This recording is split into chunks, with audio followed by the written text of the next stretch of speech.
hamma quloqda bo'lishi mumkin aka endi. bir minut uzr gapingiz bo'ldi. Hammada shu quloqda kasallik bo'ladimi? Endi quloqda kasallik bo'ladi. Siz tushundimi? Endi siz hozir chuqur savol berdilar-da hozir bular gaplashayotgan paytimizda. Ya'ni quloqda emas, o'zi odamda hamma odamda hamroh kasallik bo'ladi-da. Jaydar tilda tushuntiradigan bo'lsak, Hop. hammada hamroh kasallik bo'ladi doim.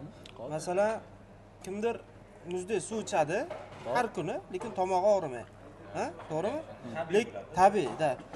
Yoki kimdir o'zini asrab o'ylaydi, har hafta tomog'i og'riydi. Yana bitta misol keltiraman.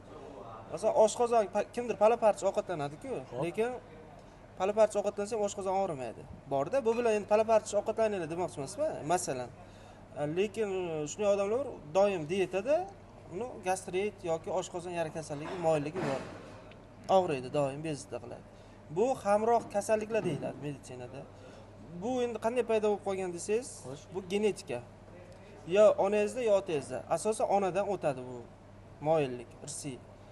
Ya'ni sizda otangiz, onangiz yo qarindoshlaringizda o'sha kasallik bor bo'lsa, sizda ham shu kasalliklarga, qaysidir kasalliklarga moyillik bo'ladi. Bu hamroh umr davomida.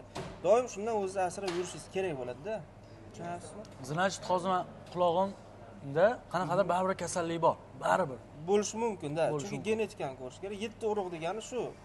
7 urug'dan o'tib kelgan bo'lishi. 7 urug'da bo'lish bo'lsa, shu 7-urug'dan genetika taqdirda ham baribir birinchi boshlanishi kimdandir bo'ladi-ku. Bo'ladi-da, o'shanga moyillik bo'ladi-da.